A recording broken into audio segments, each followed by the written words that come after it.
Gente, então vamos dar início à nossa última mesa do dia de hoje, que a Gisele Zenker, que é professora do Departamento de Bioquímica aqui da EPM Unifesp, e eu, Reinaldo Salomão, da Infectologia, também aqui da EPM Unifesp, temos o prazer de coordenar.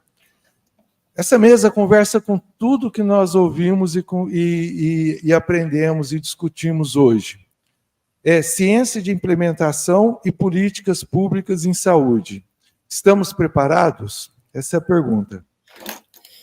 Nós conversamos sobre clima, sobre migração, sobre o impacto de mudanças na dinâmica como nós convivemos no planeta com doenças infecciosas, que foi o mote da primeira mesa, mas também do impacto disso em outras atividades humanas. E aqui a gente quer trazer também o impacto para doenças crônicas não infecciosas. Isso está no cerne de muita discussão que se tem hoje. Eu queria lembrar duas organizações multilaterais, a Global Research Collaboration for Infectious Diseases and Preparedness, que é o GLOPID-R, que exatamente trabalha, organização multilateral que trabalha essa questão de estarmos preparados e prontos para responder de uma forma efetiva a epidemias e pandemias. De outro lado, existe uma aliança global que cuida de doenças crônicas não transmissíveis. E todas elas altamente impactadas por mudanças climáticas, inundações, migrações, e com um desafio muito importante, que é o seguinte: como fazer tudo o que a gente aprendeu e aprende chegar no cidadão? Então, a ciência de implementação é praticamente isso. Nós estamos muito familiarizados com políticas públicas, com saúde pública, com as nossas pesquisas, mas entender a política de implementação como um objeto de pesquisa é relativamente novo. Então, eu trouxe até uma definição para nos ajudar, quem não está envolvido com isso, que a ciência de implementação, com o objetivo de melhorar a saúde da população, a ciência da implementação examina o que funciona, para quem e em que circunstâncias. Também analisa a forma como intervenções eficazes podem ser ampliadas dentro e entre países, mantendo, ao mesmo tempo, a equidade de acesso, por exemplo, entre gênero, idade e status socioeconômico. E nós estamos no início da curva de aprendizado, eu entendo, em termos de ciência de implementação.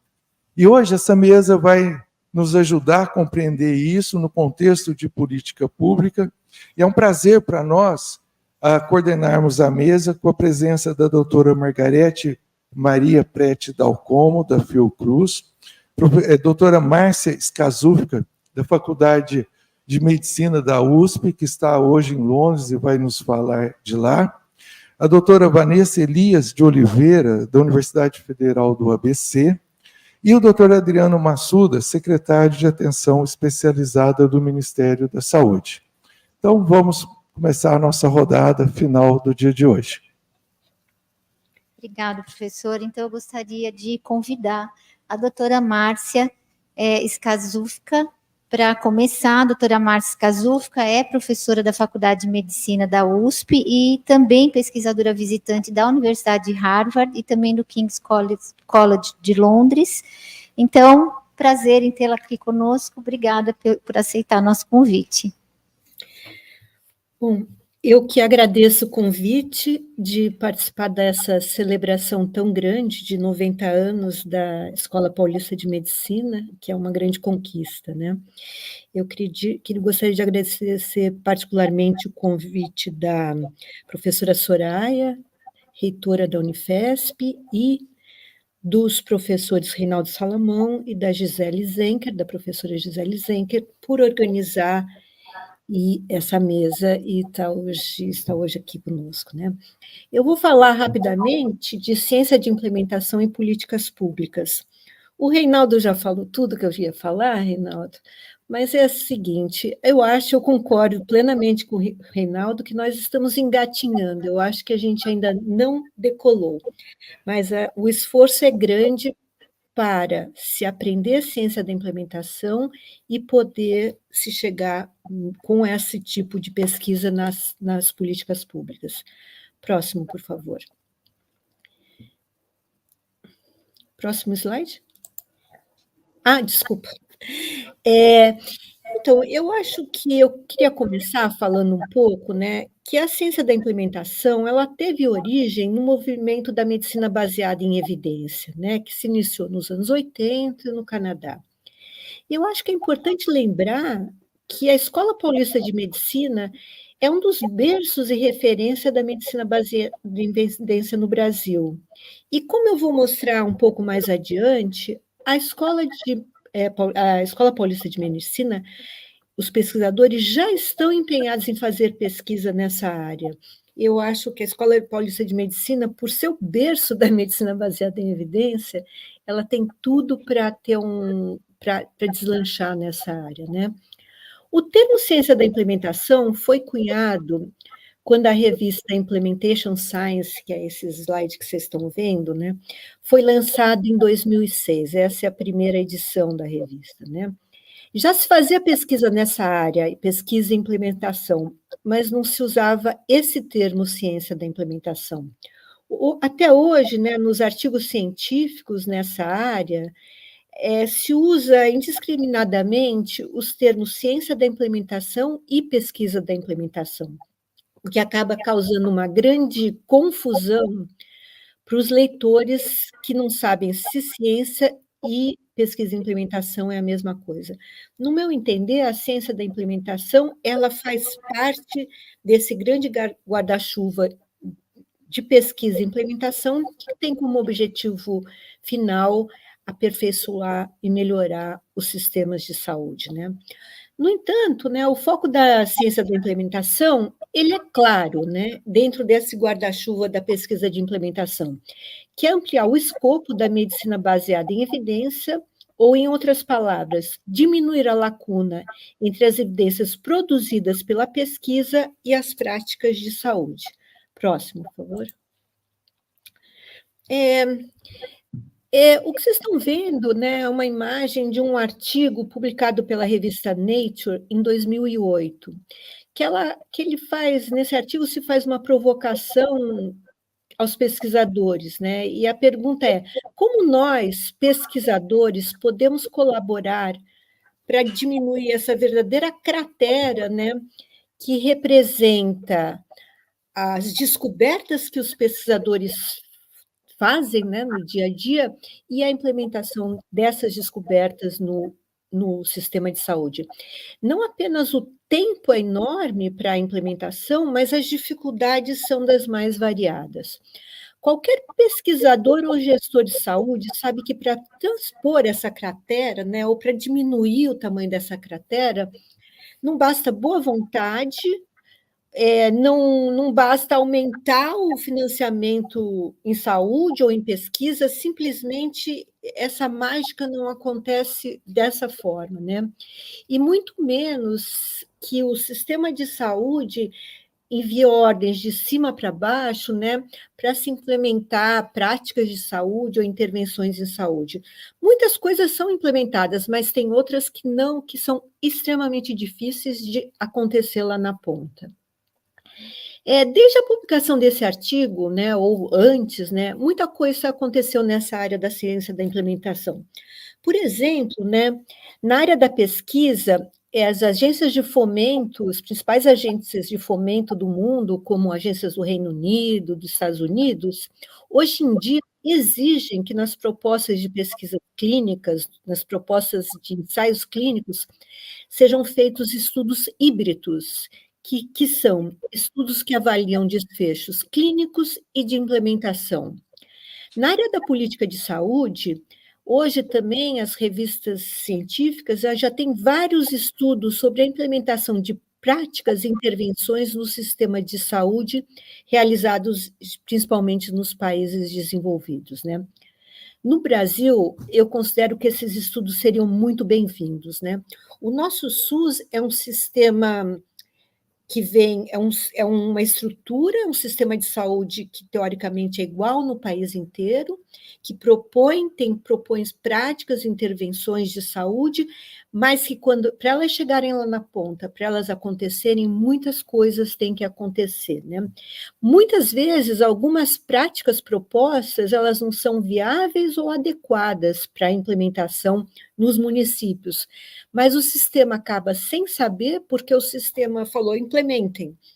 E não existe uma prática de pesquisa, de avaliação na ciência da implementação para se saber da viabilidade, da adequação e outros desfechos mais.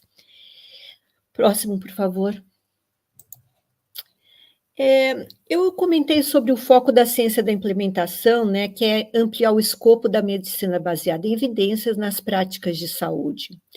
A próxima pergunta que acho que nós temos que fazer, né, é como a ciência da implementação pode contribuir para diminuir essa cratera que eu acabei de mostrar, né? Ou então, como a ciência da implementação pode aproximar as descobertas das pesquisas para as pesquisas ou locais que necessitam dessas evidências, dessas descobertas? Ou então, como a ciência da implementação pode desenvolver e melhorar a qualidade e a efetividade dos sistemas de saúde? Como que a pesquisa de implementação faz isso, né? Ela investiga, né, através de pesquisas sistemáticas, o processo de implementação. O objeto da ciência de implementação é o processo em si da implementação.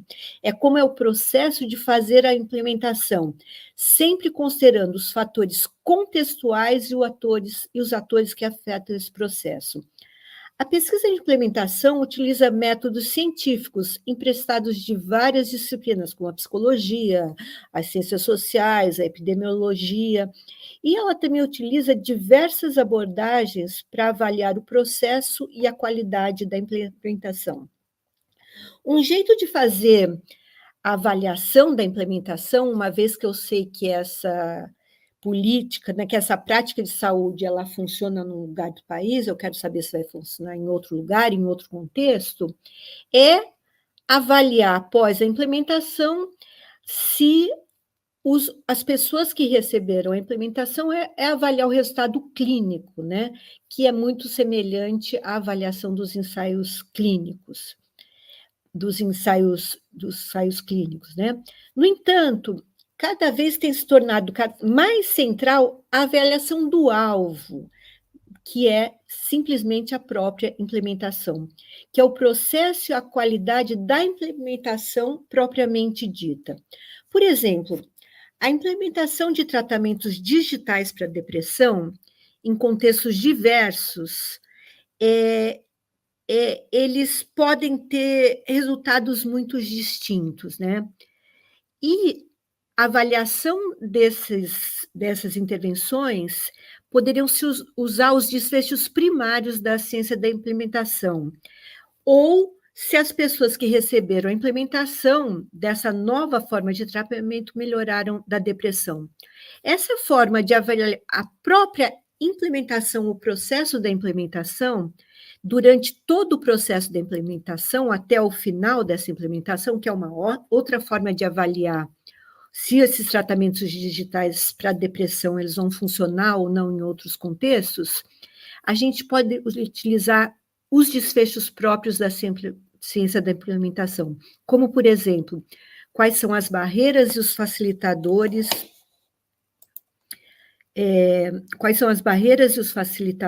do contexto durante o processo de implementação da intervenção?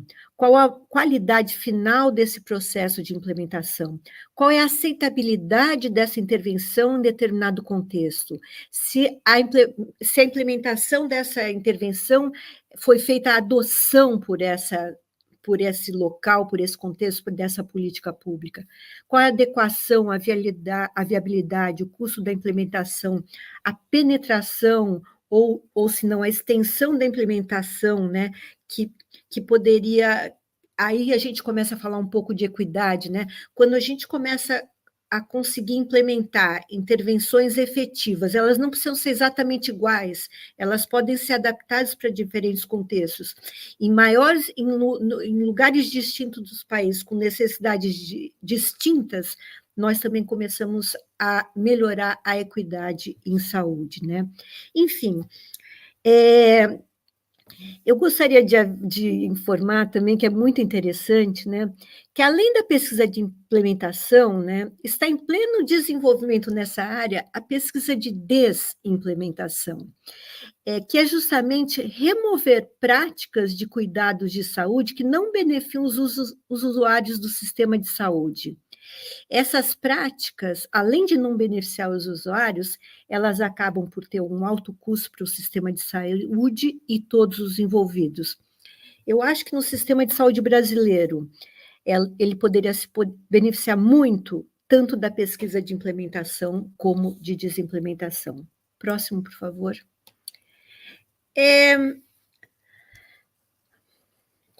A ciência da implementação é cheia de jargões que tornam muito difícil o entendimento, afinal, o que é isso, essa ciência da implementação, que é a mesma coisa que pesquisa de implementação, que usa desfechos específicos, mas que são palavras que todos nós conhecemos, né?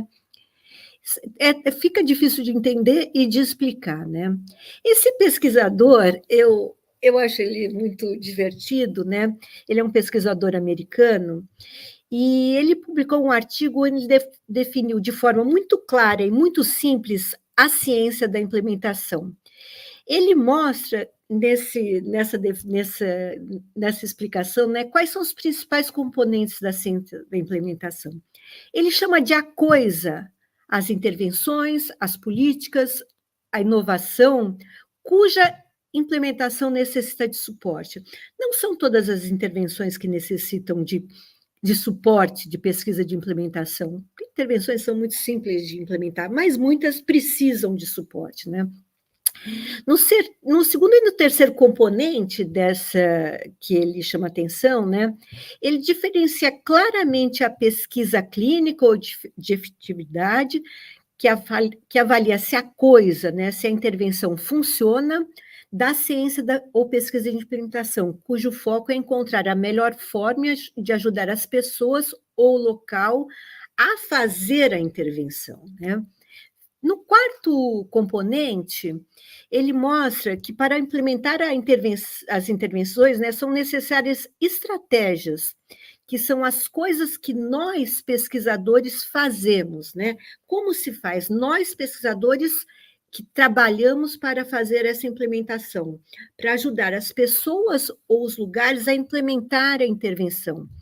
A pesquisa de implementação geralmente acontece em vários ciclos, né, que são guiados por várias estratégias e guias ou frameworks, né? É uma área multidisciplinar que utiliza metodologias qualitativas e quantitativas. A última característica que esse autor chama atenção é sobre a ciência da implementação ter suas próprias medidas de desfechos primários, que são diferentes da pesquisa clínica, que são desfechos que eu falei agora há pouco, como aceitabilidade, viabilidade, sustentabilidade. Esses desfechos são extremamente úteis para entender a extensão e a qualidade da implementação. Próximo, por favor. Para finalizar a minha fala, né, eu queria citar 3 artigos, 3 pesquisas feitas na Unifesp, 2 já publicadas, já encerradas, e que não são na área da ciência da implementação, mas que apontam exatamente na direção da implementação, né? E um estudo que está em andamento e que é na área da ciência da implementação. Primeiro, eu queria fazer um comentário rápido desse artigo que foi publicado por grupo de pesquisadores da Unifesp em 2007, os professores Sérgio Dualib, Ronaldo Laranjeira e Ilana Pinsky. Esse artigo é muito interessante, ele mostra claramente a importância do contexto para a implementação de novas políticas públicas, né? Esse estudo avaliou a efetividade da implementação da lei seca em Diadema. Acho que muitos de vocês lembram disso. É um estudo. A lei seca é muito interessante, o estudo é muito interessante, né? Quer dizer, em Diadema passou-se a fechar os bares entre 11 da noite e 6 da manhã. Essa lei esteve vigente até recentemente. Agora, essa lei está sofrendo algumas modificações, mas isso não vem ao caso agora, né? Essa política pública foi feita principalmente para diminuir a mortalidade e a violência contra a mulher em Diadema, né? O resultado do estudo foi fantástico, mostrou que a lei foi extremamente efetiva e diminuiu a violência contra as mulheres. Qualquer pessoa que lê esse artigo, que escuta essa notícia, vai perguntar: por que não implantar essa lei no país inteiro? Tão simples, né? Olha, nós diminuímos mais 10, 11 pessoas mortes por mês de mulheres com a implementação de uma lei. O que eu falei que esses autores, eles indicam o que acontece, né? Que eles falam da ciência da implementação. Porque eles falam, né, que essa lei, em outros contextos, né, como países, cidades ou culturas, provavelmente os resultados da sua implementação não seriam obrigatoriamente os mesmos, né? Ou, utilizando os termos da ciência da implementação, né? A implementação dessa lei possivelmente não seria viável ou sustentável em outros contextos. Teria que se pensar outros tipos de intervenção ou adaptações dessa própria lei em termos de políticas públicas, como se tentar diminuir a violência contra as mulheres, né? O segundo artigo que eu quero comentar também é de pesquisadores daqui da escola, né, da Escola Paulista de Medicina. Próximo, por favor. Esse artigo, ele para mim, é um artigo da professora Maria, eu não consigo ler aqui, está muito pequenininho, Maria Colucci Cipel e colaboradores, né? É um artigo sobre saúde ocular e que mostra que existe uma disparidade enorme no país entre os desfechos da saúde ocular, né? E eu acho que esse artigo sugere, né? Eu gostaria de discutir esse artigo, de como a ciência da implementação poderia colaborar para se fazer a coisa, ou implementar serviços de saúde ocular em locais remotos e com poucos recursos no país. Os resultados do artigo mostram que diferenças enormes em termos de deficiência visual e cegueira em 2 lugares diferentes, muito diferentes do país, que é Amazonas, que, lógico, as taxas são muito maiores, e São Paulo, né? E no final dos artigos, os autores sugerem que essas disparidades poderiam ser atenuadas por iniciativas de promoção de acesso a serviços de saúde ocular. Perfeito, o artigo é muito interessante, a sugestão é muito interessante. Mas, pensando em ciência da implementação, né, como fazer isso? Será que simplesmente uma ordem de cima para baixo, assim, vamos implementar serviços de saúde ocular em municípios no país, remotos, para melhorar a saúde dessas populações? O meu colega aqui da Escola Paulista de Medicina, Paulo Schor, eu conversei um pouquinho com ele que me sugeriu esse artigo, ele falou assim: Márcia, é uma confusão, não é bem simples assim, a cirurgia de catarata, ela é aparentemente simples, né? Pelo menos para mim, que sou leiga, tem o mutirão da catarata, para mim tudo isso funcionava, mas não é bem simples, existe o pré, o pós, os problemas, os óculos, 1000 coisas, né? Então, o processo de implementação de qualquer prática em saúde, assim, que aparentemente é tão simples, né? Ela poderia ser precedida por projetos na área de ciência da implementação, que levem em considerações não apenas o contexto, os seus atores, e investiguem o processo de implementação. É necessário investigar, né, se essas práticas são viáveis, elas são aceitáveis e sustentáveis em outros contextos que não onde elas já funcionam bem, né? Próximo, por favor. Bom, finalmente, esse é um trabalho, né, em andamento, é um projeto em andamento da professora Zilá e da sua equipe, que vai avaliar a redução de consumo de álcool entre adolescentes através de uma intervenção multicomponente de base comunitária, uma abordagem de pesquisa da implementação. É claramente uma pesquisa na área da ciência da implementação. Ela está investigando programas para prevenção de uso de álcool e outras drogas com adolescentes. Esses programas, um deles é feito em escolas, outro é feito com famílias que são ou responsáveis pelos adolescentes. Esse programa existe em vários países do mundo e eles são efetivos. E, curiosamente, ele já foi implantado no Brasil, mas o programa foi descontinuado pelo Ministério, apesar dele ser efetivo em outros lugares, não deu certo aqui. Então, a professora Zilá e o grupo dela identificaram deficiências na implementação anterior desses programas, porque a questão de uso de drogas e álcool entre adolescentes é uma questão muito importante no país, né? Então, nós precisamos fazer alguma coisa.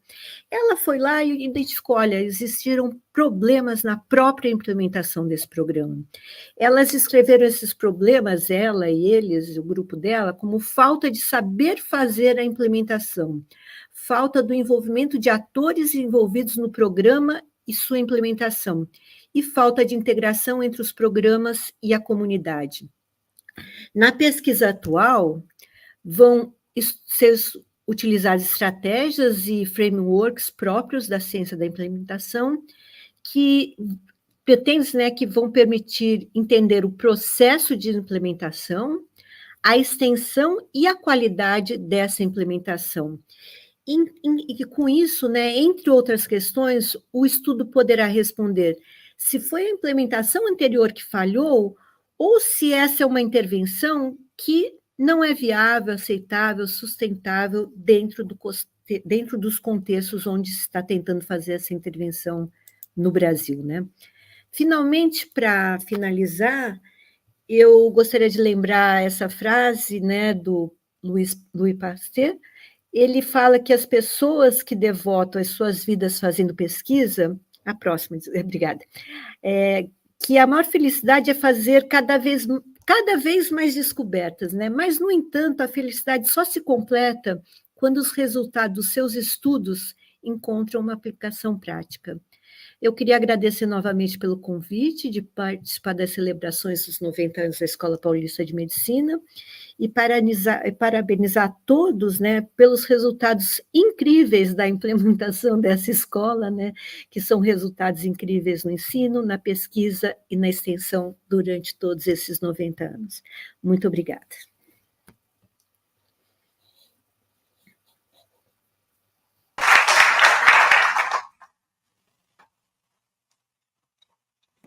Obrigada, Márcia. Eu estava aqui comentando com o professor Salomão como foi bom começar com ela, já deu as diretrizes aqui. Então, seguindo a ordem, bom, primeiro eu gostaria de pedir perdão aos nossos convidados pela nossa apresentação, assim, bastante rápida, mas todos têm um currículo tão extenso que não daria para falar que iria ocupar todo o tempo da nossa mesa. Então, eu gostaria de convidar a professora Vanessa Elias de Oliveira, que também trabalha na área de ciências políticas, não é? E é professora da Faculdade Universidade Federal do ABC, é professora associada da Faculdade da Universidade Federal do ABC. Obrigada, professora Vanessa.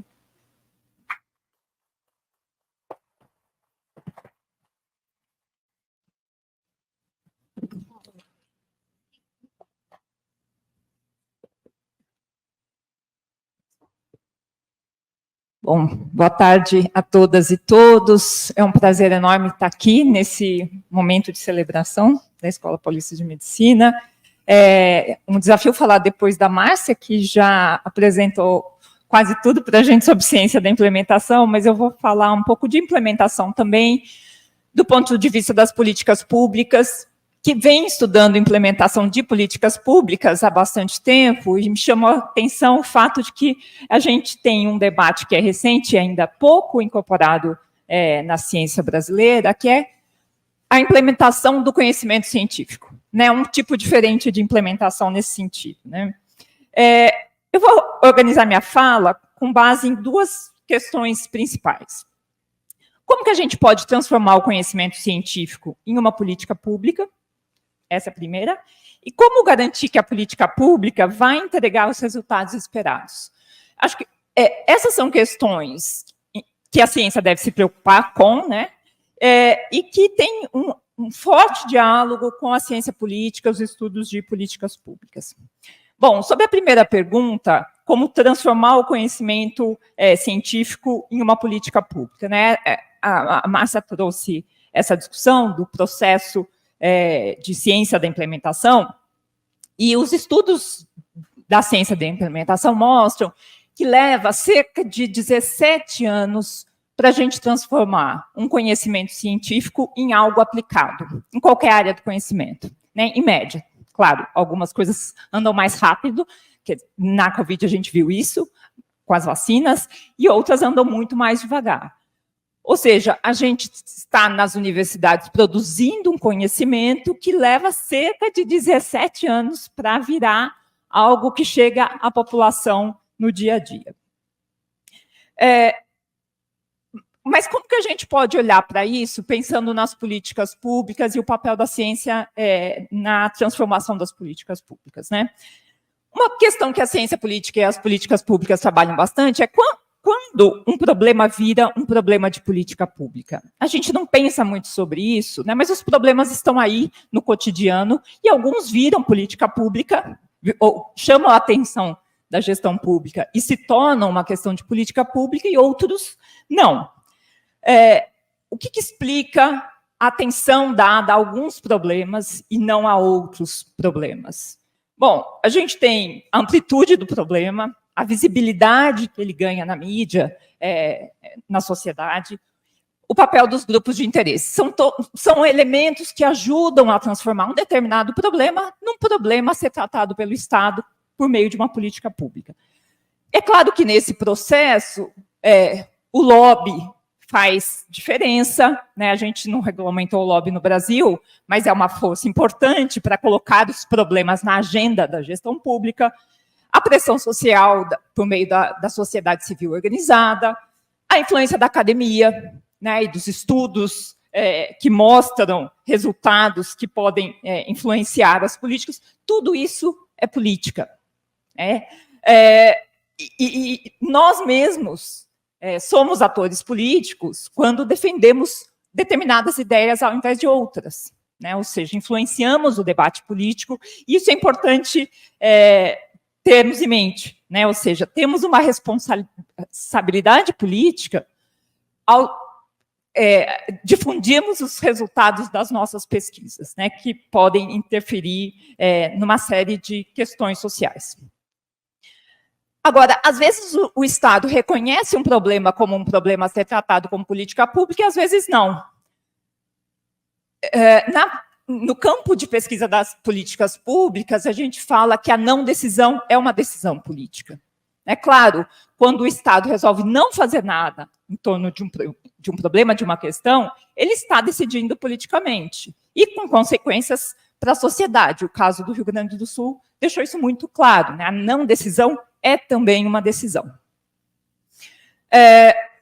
Bom, mas quando ele resolve fazer alguma coisa, a pergunta que surge é: qual o melhor desenho para determinada política pública? Também são coisas que a gente reflete pouco, né? E o papel da ciência política, da análise de políticas públicas, é entender um pouco isso.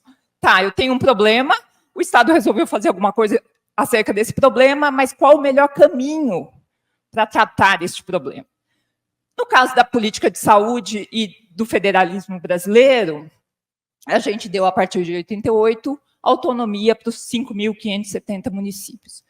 Não é a única federação no mundo que deu autonomia para os municípios, outras federações também deram, mas ela é muito peculiar no fato de que todos os municípios têm o mesmo grau de autonomia, né? Todos são responsáveis, ou têm autonomia política para decidir, para legislar, tem autonomia fiscal e tem autonomia administrativa. Seja Borá, com 900 habitantes, seja o município de São Paulo, com mais de 12 milhões de habitantes. E estão em todos as mesmas responsabilidades. Agora, será que são todos igualmente capazes de formular e implementar políticas públicas? Certamente não, né? E por isso que optamos que o processo de formulação da política, de boa parte das políticas, não de todas, mas de boa parte das políticas públicas, no caso da saúde, e de outras áreas também, é desenhado centralmente pelo Ministério da Saúde, implementado localmente pelos 5.570 municípios. Pois bem, mas será que os 5.570 municípios têm a mesma, o que a gente chama de policy capacity, ou seja, capacidade de transformar aquela política formulada em ação concreta e em serviços para os seus habitantes? Também certamente não, e isso gera enormes desigualdades territoriais, como o caso do estudo que a professora Márcia mostrou anteriormente. Então, a questão que se coloca aí é como que o conhecimento científico pode ajudar na compreensão desse fenômeno, isto é, entender as causas e consequências dessas desigualdades territoriais, por exemplo. E aí, então, a gente entra na segunda questão que eu coloquei para vocês, que é como garantir que as políticas públicas entreguem os resultados esperados. Bom, os estudos de implementação no campo das políticas públicas já mostraram, por exemplo, que a burocracia da linha de frente, que é aquela que atende os cidadãos, ela reproduz desigualdades. Então, a gente está dizendo o seguinte, os municípios têm que implementar a política, eles têm lá a sua burocracia específica para implementar a política de saúde, só que a própria burocracia reproduz desigualdades. Como? Como quando, por exemplo, ela categoriza quem merece e quem não merece receber a política, né? Quando ela dá um atendimento mais atencioso para um cidadão e não para outro, e assim por diante. Alguns estudos mostraram, um estudo muito interessante na Itália mostrou, comparando dois municípios que tiveram terremotos em épocas muito parecidas, que o município que tinha maior nível de corrupção conseguiu se reconstruir de maneira muito mais lenta e com resultados muito piores do que o município que tinha mais baixa taxa de corrupção. Ou seja, a implementação também é afetada, como a Márcia também tinha colocado antes, por contextos que são sociais, políticos, econômicos, né? Ou seja, qualquer processo de implementação, e aí o mesmo vale para quando a gente está pensando em implementação do achado científico na sociedade, tem que levar em consideração o contexto. Também estudos que olham para os governos estaduais, para a atuação dos governos estaduais, e o apoio que eles dão aos municípios, mostram que em estados em que o governo estadual tem um papel mais ativo no suporte aos municípios, porque eles são muito desiguais, o resultado das diferentes políticas públicas é muito distinto. Então, eu tenho resultados diferentes na saúde, eu tenho resultados diferentes na educação. Acho importante mencionar aqui que no nosso federalismo, quase 90%, mais de 80% dos municípios são municípios com até 50 mil habitantes. Então, a gente está falando de um contexto em que a grande maioria dos municípios tem baixa capacidade técnica, e a gente não pode esperar que eles sejam igualmente capazes de implementar determinada política pública. E ainda alguns estudos que mostram, por exemplo, que alguns mecanismos de incentivo geram resultados diferentes em termos de adesão às políticas públicas. A Esther Duflo é uma pesquisadora francesa, ganhadora do Prêmio Nobel de Economia, que mostrou, eu não me lembro em qual país da África, mas ela fez experimentos em políticas públicas, e ela mostra que você tem uma taxa de vacinação muito mais baixa numa região em que eu simplesmente coloco o posto de vacinação lá, e na outra em que eles entregam um saco de lentilhas para quem leva o filho para se vacinar. Ou seja, um incentivo de baixo custo para o governo, mas que gera um resultado na implementação da política de vacinação muito diferente. Bom, então, esses estudos já estão olhando, fazendo uma avaliação da implementação de políticas públicas, mas a gente precisa pensar como que a gente faz o mesmo na ciência, né? Qual que é o nosso papel como pesquisador, no sentido de transformar o conhecimento que a gente produz em algo a ser aplicado para o aprimoramento, para o melhoramento da sociedade. Acho que tem várias coisas que nós, cientistas, podemos fazer nesse sentido, né? Precisamos, em primeiro lugar, comunicar melhor, simplificar essa comunicação. Um estudo com gestores públicos mostrou, por exemplo, algo que a gente já imaginava, né? Que gestor público não lê revista científica, não busca artigo no Cielo, no JSTOR ou qualquer coisa assim. Que eles leem aquilo que a gente chama de one page, né? Que é uma única página resumindo os principais achados científicos, ou relatórios curtos. Ou seja, se a gente quer levar o nosso conhecimento para a gestão pública, para que ele vire política pública, a gente precisa comunicar de outra forma. Não basta publicar o artigo na Nature, na Science ou qualquer outra revista. Para nós é muito importante, para o público em geral, ou para aqueles que estão cuidando de transformar a vida cotidiana das pessoas, isso demora muito mais para chegar, se for só por esse caminho. A gente precisa comunicar mais e melhor, a gente precisa falar para o grande público, escrever de maneira simples, publicar nos jornais, dar entrevistas. Acho que na Covid isso ficou muito claro, os cientistas tiveram um papel muito importante nesse processo, sobretudo em função do comportamento anticientífico, que teve um peso bastante grande, como, infelizmente, vimos ali. Além disso, a gente pode pensar em como, e os governos e as agências de fomento têm um papel importante nisso. Eu coordeno o Programa de Pesquisa em Políticas Públicas da FAPESP. O Programa de Pesquisa em Políticas Públicas visa gerar um projeto de pesquisa, uma intervenção voltado para a gestão pública, e ele é baseado na ideia de coprodução. Ou seja, o cientista se junta a um gestor público para lidar com o problema da gestão pública, e o conhecimento científico serve para resolver aquele problema. A gente teve a primeira chamada nesse novo formato. O professor Luiz, que está aqui, foi uma figura-chave nesse processo de reformulação do Programa de Pesquisa em Políticas Públicas da FAPESP, e um terço dos projetos foram projetos da área de saúde.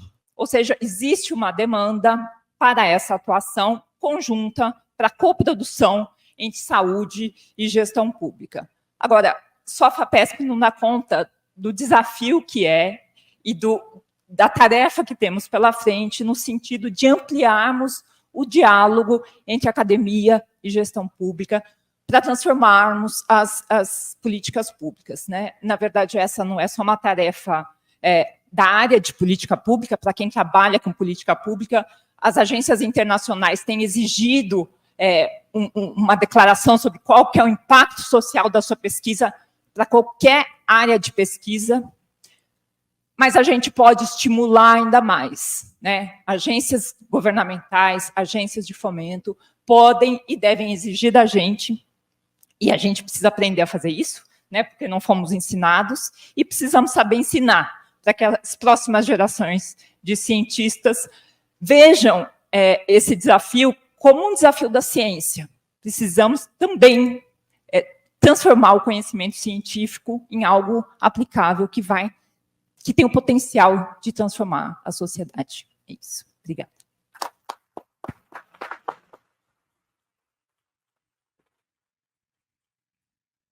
Excelente, muito obrigado por essa reflexão, por essa apresentação. E nós vamos dar seguimento agora. Eu tenho o prazer, a honra de convidar a doutora Margarete Maria Petri Dalcomo, da Fiocruz, para fazer a próxima apresentação. A doutora Margarete, conhecida de todos, só destacando aqui alguns itens, que ela é graduada na Escola em Medicina aqui pela Santa Casa de Misericórdia de Vitória, e teve o doutorado, né, doutora Margarete, aqui na nossa disciplina de pneumologia na Escola Paulista de Medicina.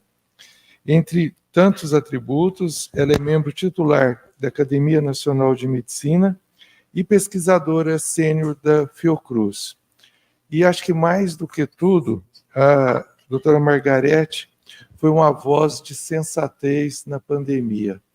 Como fazia bem no meio daquelas...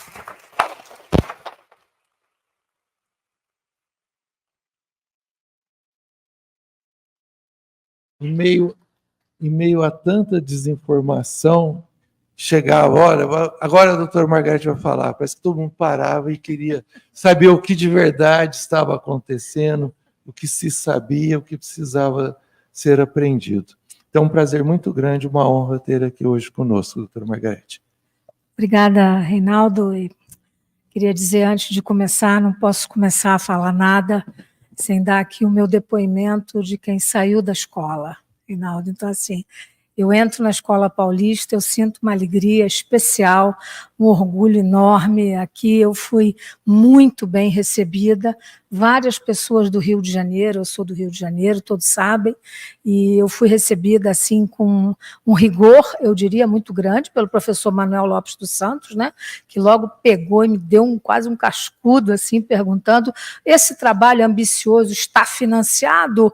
Eu disse, estava, professora. Eu fiquei assim humilde, né, falando, não é muito meu estilo, né, ser humilde, mas enfim, eu disse, tá, sim, senhor. Enfim, mas eu fui, e aqui a minha banca de tese é uma lembrança, enfim, a Escola Paulista é também, eu posso dizer, se vocês me permitem, a minha alma mater, também junto com a minha graduação, onde eu também tive grandes professores, e sou muito grata, né? E eu venho de uma formação, Reinaldo, isso é importante quando nós estamos falando em aplicar, mudar caminhos e sedimentar, eu venho de uma formação muito especial.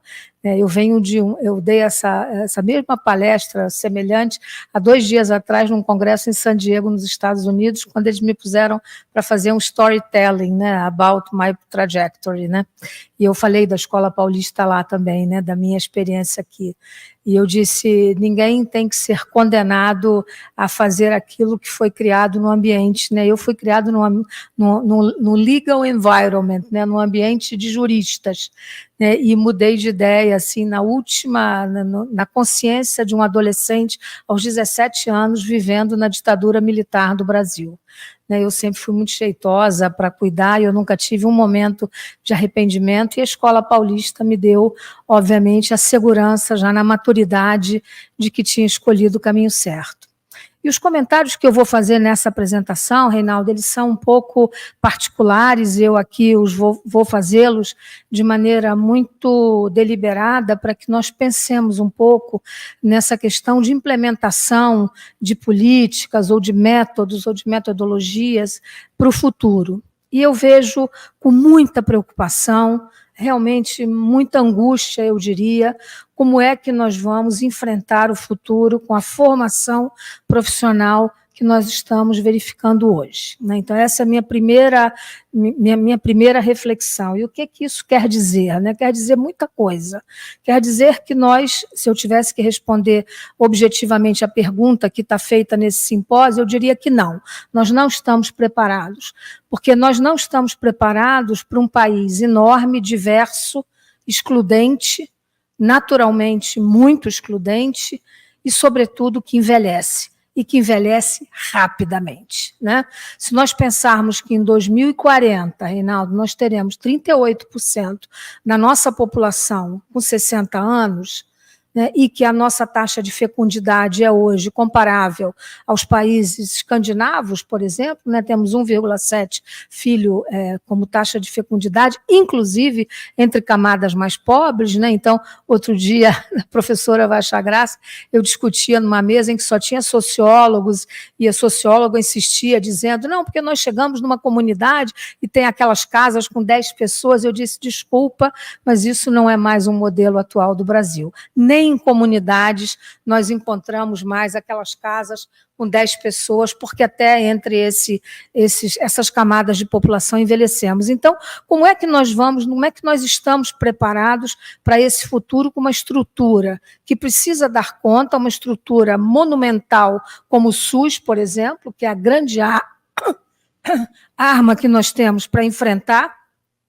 E nós temos esse disparate, esse paradoxo entre a qualidade da formação que estamos no Brasil. Quer dizer, nós estamos nesse momento, inclusive, num momento agudíssimo, né, em que houve recentemente um decreto entre a própria composição das residências médicas sofreu um baque realmente muito difícil, que nós estamos no momento, né, eu tive oportunidade já de discutir isso com o doutor Quioro recentemente, até porque presido uma sociedade de especialidade, estamos muito ligados à AMB, e realmente não tem sentido, quer dizer, esse paradoxo ele tem que encontrar um ponto de convergência entre um país que precisa de médicos, essa disparidade dessa concentração absurda que nós temos, sobretudo no Sudeste, e a produção intelectual e a produção científica que igualmente obedece à mesma disparidade.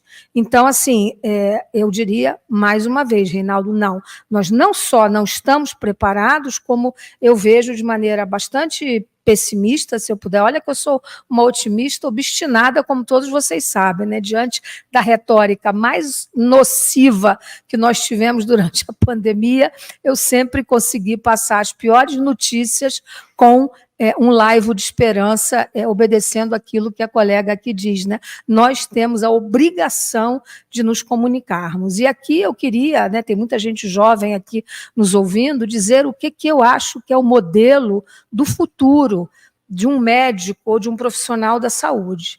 Necessariamente, essa estrutura toda vai modificar enormemente nos próximos 10 anos. Né? Eu acabei de chegar ontem, né, de um congresso norte-americano, assim, impressionante. É claro que eu sei que aqui será mais lento, mas forçosamente a inteligência artificial, sobretudo a generativa, vai mudar as nossas práticas completamente, completamente.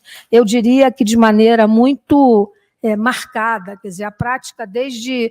Não estou falando de coisa simples, como um prontuário eletrônico, eu estou falando de uma, digamos, de uma gestalt, de uma maneira de se comportar, de exercer a semiologia, de elaborar questões para desenvolver pesquisas que realmente respondam ao interesse da saúde coletiva, ou da saúde pública, num país como o Brasil. Então, de novo, respondendo, nós não estamos preparados. Mesmo admitindo que daqui a 10 anos, professor Reinaldo, a nossa prática será completamente diferente. Mesmo para nós, pessoas já mais maduras, com mais experiência, mas nós teremos que nos adaptar a uma nova linguagem, né? Aquela coisa habermasiana, né? Tudo é linguagem? Sim, tudo é linguagem, mas nós teremos forçosamente que nos adaptar a uma nova linguagem da inteligência artificial. Então, essa questão demográfica brasileira, eu acho que é muito importante e ela nos preocupa enormemente. Depois, a outra noção que eu acho que é fundamental para que nós pensemos um modelo, digamos assim, de futuro, é o que eu chamaria de uma linha de cuidado integralizada, né, mais do que integral. Quer dizer, o que quer dizer isso? Né? Se nós estamos evoluindo, né, e nós vamos ouvir o professor Massuda falar depois de mim, que hoje está num cargo extremamente relevante no Ministério da Saúde, né, e sem dúvida é um pensador nesse sentido, se nós estamos pensando em evoluir para termos, por exemplo, um único número de identificação, que será o nosso CPF, como é a Social Security nos Estados Unidos, bom, isso vai desburocratizar a nossa vida, sem dúvida nenhuma, mas isso exigirá também uma noção cidadã de linha de cuidado. Esta criança que nasce, que recebe um CPF ao nascer, ela tem que ter assegurada até o seu envelhecimento uma linha de cuidado que lhe assegure realmente não só cobertura vacinal adequada no primeiro ano de vida, escolaridade adequada e competição num mundo crudelíssimo, onde quem está no meio da curva de Gauss tem muito pouca chance para realmente elaborar, pesquisar, produzir conhecimento, porque é assim, Essa realidade é assim, independentemente das mudanças demográficas, etc. Então, eu acho que no Brasil, quer dizer, o modelo que eu vejo, né, de um profissional da saúde, especialmente médico, que é a nossa área, né, quem será o médico do futuro? Forçosamente, um sujeito que não será esse que essas centenas de faculdades de medicina, usando o termo que o Drauzio Varela usou ontem, tabajara, né? Eu tinha conversado com o Drauzio há dias atrás e nós usamos esse termo, não serão esses médicos que vão resolver a questão do Brasil.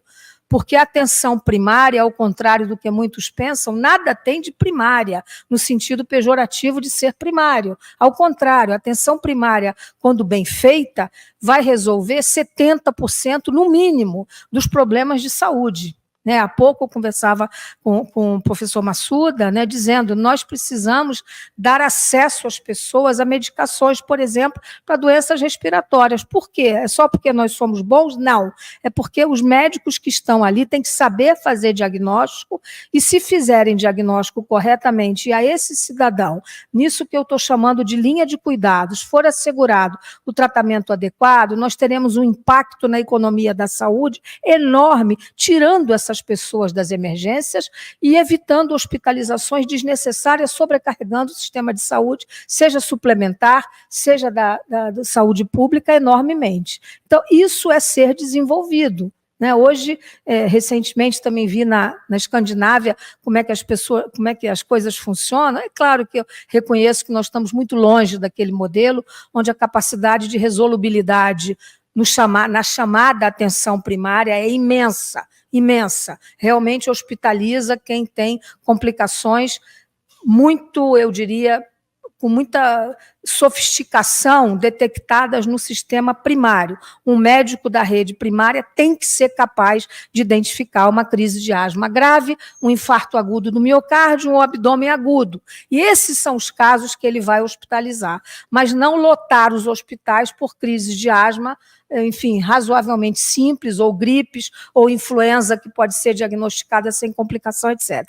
Então, isso vai exigir do médico, do que eu estou chamando do modelo médico e estrutura de saúde do futuro, como eu acho, estou colocando isso em discussão, alguém muito qualificado, que domine conhecimento técnico-científico, metodologia de pesquisa, noções de tecnologia da informação, porque forçosamente terá que dominar isso, noções de gestão. Hoje não se pode formar um médico que não tenha minimamente a noção de gestão para que ele exerça uma função de liderança, quer num grupo de pesquisa clínica, como o meu trabalho, né? Nós tivemos que fazer alguma formação paralela à nossa, quer numa área de ciência básica, como o professor Barral. Então, isso será exigido, né? E a estrutura de saúde, necessariamente, professor Reinaldo, terá que ser menos, eu diria, mastodôntica, né, como esses hospitais imensos, etc. O que ela terá que ser é humanizada,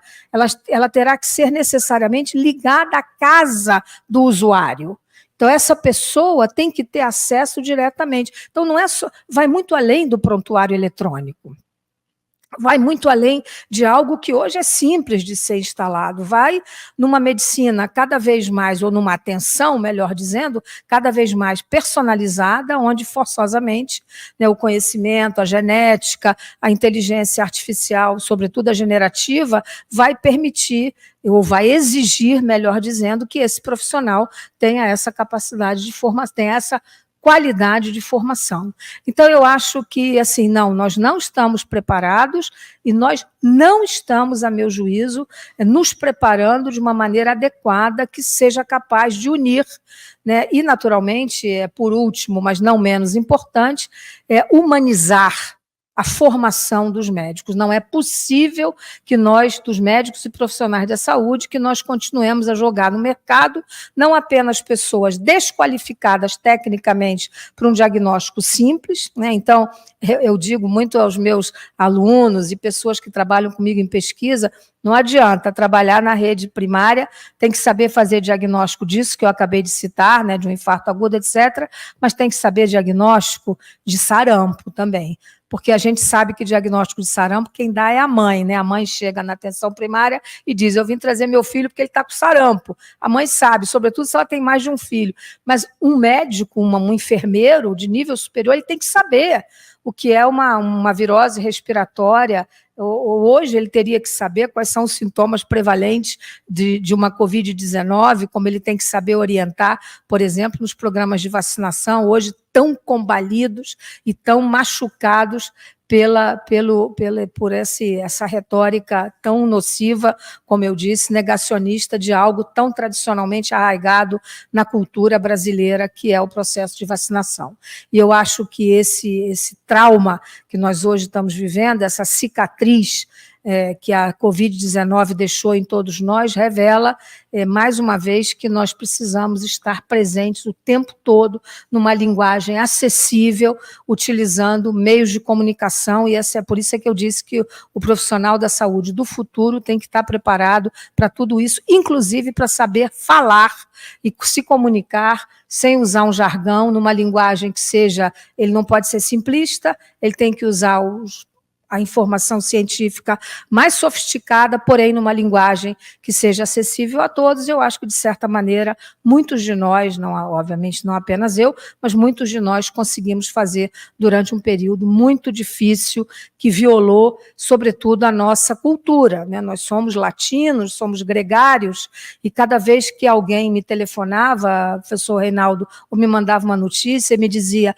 eu tenho 75 anos, eu estou isolado há 9 meses sem ver um neto, eu só queria falar um pouquinho com a senhora, eu parava o que eu estava fazendo e respondia àquela pessoa que eu nunca vi, eu continuo não tendo visto até hoje. Algumas até foram me procurar. Então, isso é algo que nós aprendemos duramente, né, à custa de um excesso de luto, que foi o que isso gerou em todos nós, mas seguramente exige que nós nos preparemos. E, por fim, eu acho que nós, de novo, não estamos preparados, professor Reinaldo, na medida em que nós precisaríamos estar contingenciando um preparo no Brasil para as próximas epidemias, para as próximas pandemias. O que está acontecendo no Rio Grande do Sul só será, né, não estou nem entrando na parte econômica, da destruição, de tudo que eu acho que será muito difícil, né? Eu vi o que aconteceu em New Orleans, antes e depois do Katrina.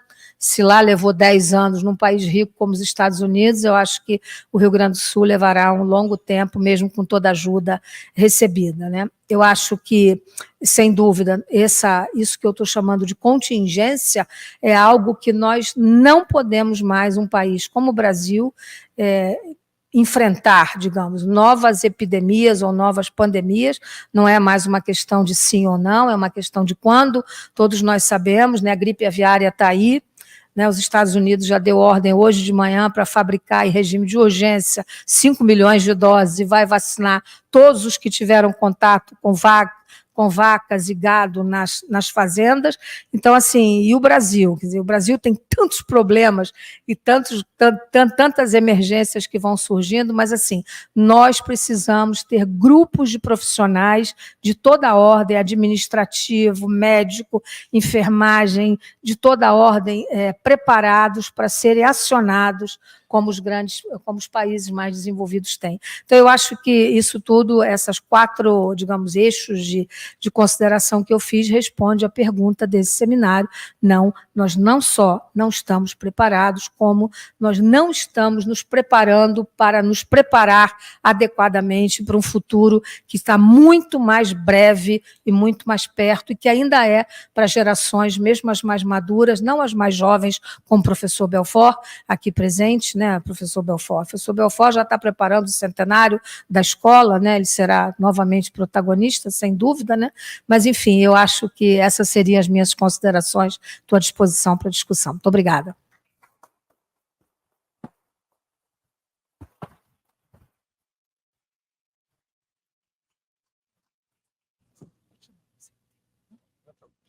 Professor, então, muitíssimo obrigado, doutor Margarete, realmente emocionante ouvi-la falar.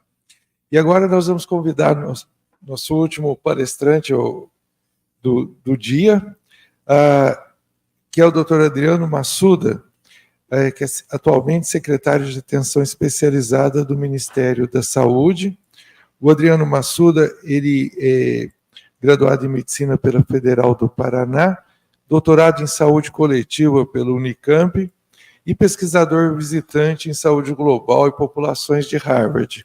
Então, tudo a ver com o nosso simpósio de hoje. Então, para fechar com chave de ouro, Massuda, por favor. Bom, boa tarde, reflexões. Quase boa noite já. Uma alegria enorme estar aqui, ladeado aqui pela professora Margarete, pela querida amiga, super admirador do marido dela, mas dela hoje a fala assim, jogou o Cláudio no chinelo, viu? Professor Reinaldo, professora Gisele, muito obrigado também pelo convite. Queria fazer um agradecimento especial também à professora Soraya, que me fez um honroso convite de estar aqui. Estava com a vida bem mais tranquila quando você me convidou, viu? Estava como professor da GV, e aí agora, daqui a 2 dias, vai fazer 2 meses que eu assumi a Secretaria de Atenção Especializada do Ministério da Saúde, que é uma honra enorme, compor o time da ministra Anísia. Depois de 70 anos, tivemos pela primeira vez uma mulher cientista que vem da Fiocruz, ministra da Saúde, compor o time junto com a Ana Estela também, né, que a Ana Estela Haddad, nossa grande secretária de Saúde Digital, e aqui já um ponto importante, cheguei agora, mas é a 3ª vez que compõe o Ministério da Saúde, já fui secretário executivo adjunto na gestão do ministro Padilha, em 2011 e 2012, depois fui secretário de Saúde de Curitiba entre 2013 e 2015, voltei para o Ministério da Saúde como secretário de Ciência e Tecnologia e Insumos Estratégicos, na época chamava SCITI, agora SECTIX, Secretaria do Complexo Econômico Industrial, Insumos Estratégicos, um monte, eu gosto de sigla, mas siglas cada vez maiores. E aí, depois dessa experiência na gestão do SUS, no nível federal, no nível municipal, tive a oportunidade, também o privilégio de ficar 3 anos na Universidade de Harvard, trabalhando com o professor Rifat Atum, que trabalha com pesquisa em sistemas de saúde no mundo, e o meu papel lá era analisar o sistema de saúde brasileiro, que, assim, quando a gente fala do SUS para o mundo, há uma admiração tremenda pelo conjunto de coisas que a gente conseguiu fazer aqui. A gente valoriza, quando a gente fala do SUS, das políticas públicas lá fora, acho que valoriza muito mais, um olhar externo do que internamente a gente compreende do que é o SUS, o tamanho do SUS, a dimensão desse sistema que a gente construiu num país com 350 anos de escravidão, de história de escravidão, então, profundas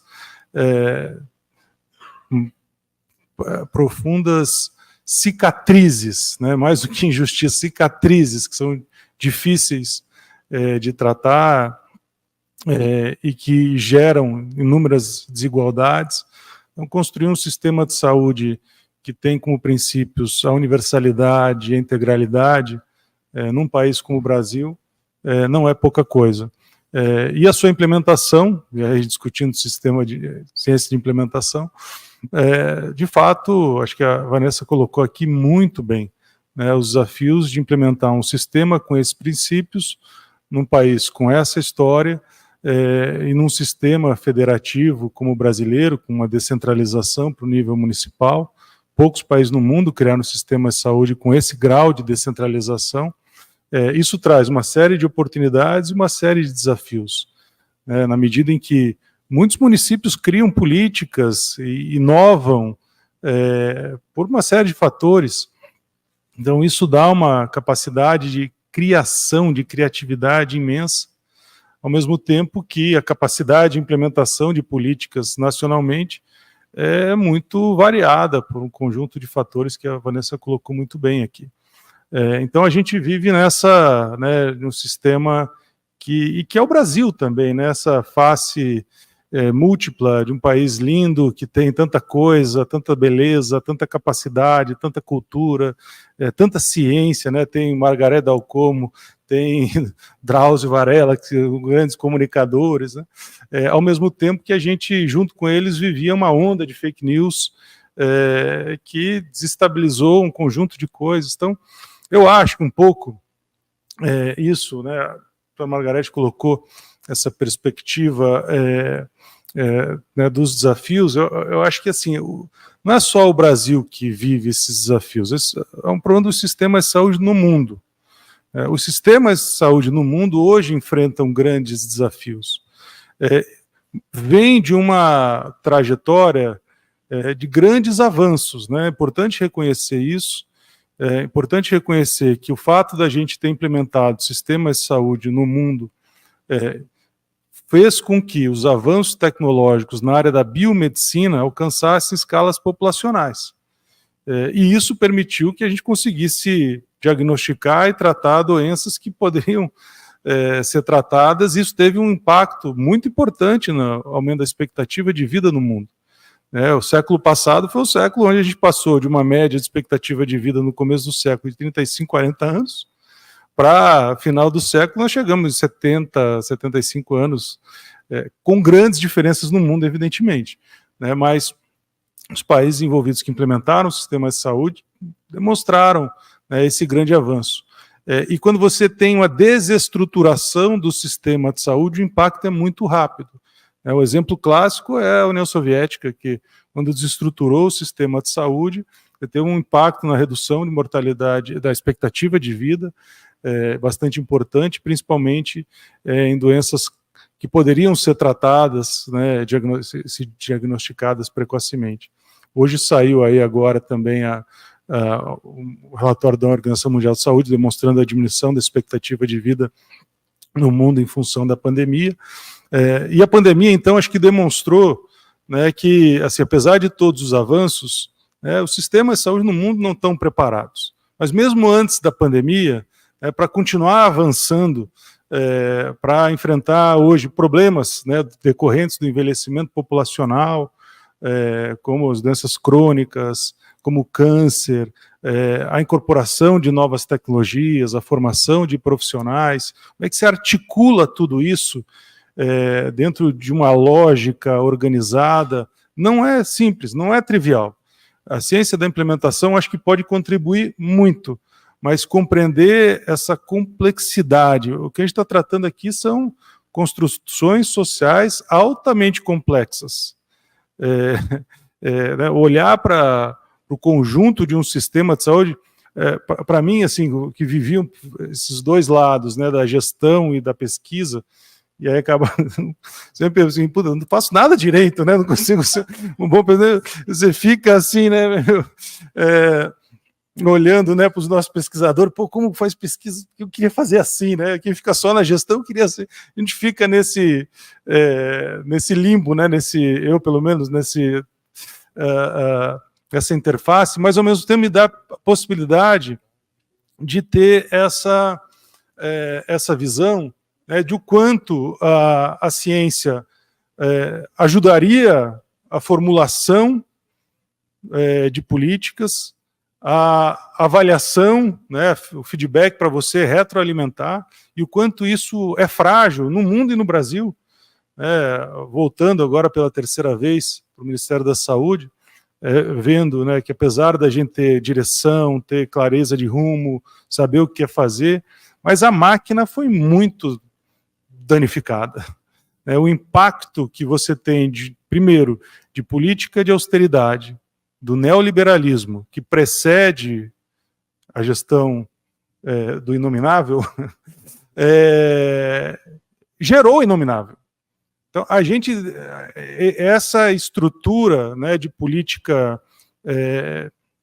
foi degradando a capacidade do Estado brasileiro nos seus diferentes níveis, e eu vivi isso, né, enfim, 10 anos, 2011 para agora, né, um processo de uma degradação da capacidade de ter equipe, de ter história, né? Você tem um hiato, tem uma erosão de fato, um hiato geracional aí, que impacta na capacidade de você formular, implementar, avaliar. Então, estou em 2 meses assim, sinto isso de maneira bastante importante, muita coisa sendo feita, mas com baixa capacidade de a gente, muito dado, mas com baixa capacidade de analisar, se apropriar, muita iniciativa, mas com baixa capacidade de ver o impacto das coisas.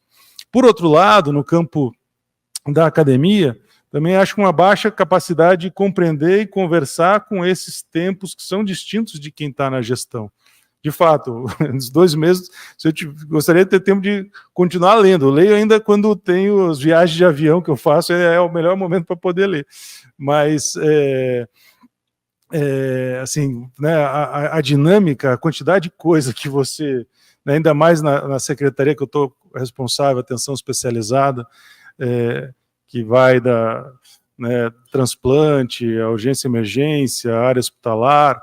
Ontem a gente lançou a política dos cuidados paliativos, uma política muito bonita, que trabalha com conceitos da biopsicossocial e considerando também o aspecto da espiritualidade, formulada a partir das experiências de serviços, de municípios, muito diálogo com a sociedade civil, com sociedades especialidades, e que expressa um pouco também assim essa capacidade que o SUS tem de criar algo extremamente inovador e com princípios, né, muito civilizatórios, uma civilização que a gente quer alcançar. E aí o Sérgio Arouca sempre falava, a reforma sanitária brasileira não é uma reforma técnico-administrativa, gerencial, é uma reforma civilizatória. O que a gente quer para o SUS, a gente quer para a sociedade brasileira, né? Então, colocando um pouco isso, porque acho que é importante a gente, nesse debate da ciência da implementação, quando a gente vai olhar para as evidências, é muito importante a gente olhar para isso, para retroalimentar. Estou destacando toda a importância, né, de fazer isso para retroalimentar, mas o princípio do que a gente quer está na perspectiva de sociedade que a gente quer, e aí isso está muito na luta política que a gente quer. E estou falando isso porque é um debate global e é um debate local, né? Do ponto de vista global, a Assembleia Mundial de Saúde não vai conseguir fechar um acordo sobre o Tratado das Pandemias. E não vai conseguir fechar o acordo porque os países ricos querem que o Tratado da Pandemia seja restrito a você criar um sistema de vigilância genômica mundial, em que todos os países têm que seguir o modelo né, dos países ricos e passar amostras para poder fazer um...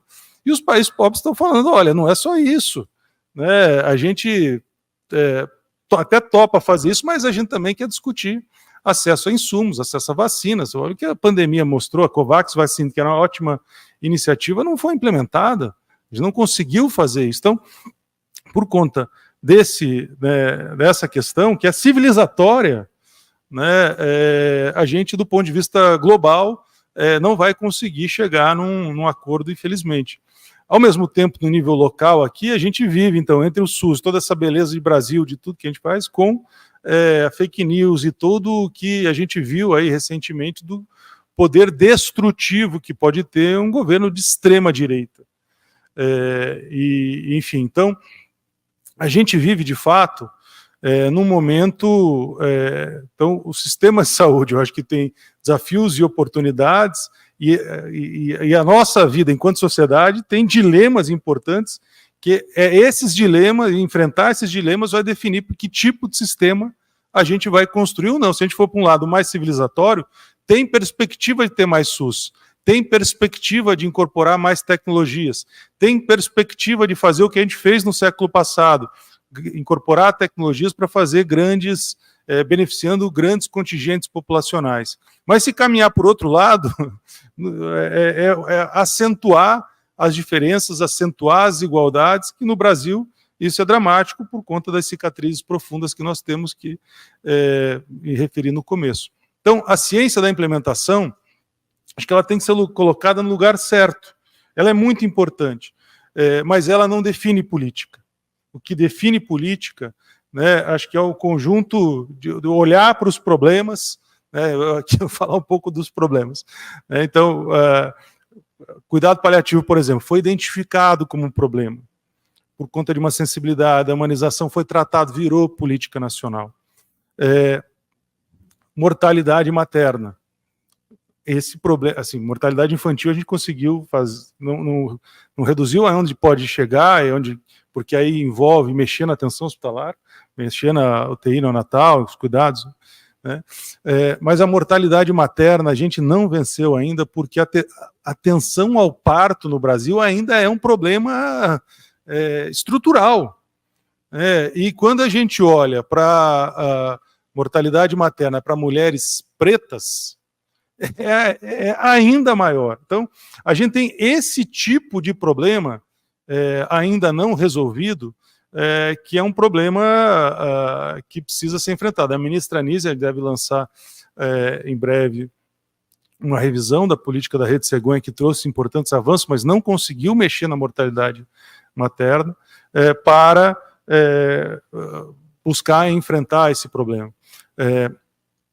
Enfim, então, outro problema, como eu falei, que é um problema então, esse é um problema do Brasil. Outros países já conseguiram enfrentar, e aí a gente vai ter que mexer em uma série de coisas, inclusive na formação profissional.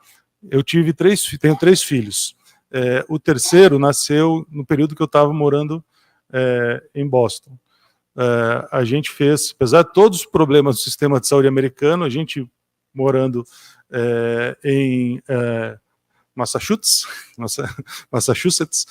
é uma piadinha. Mas,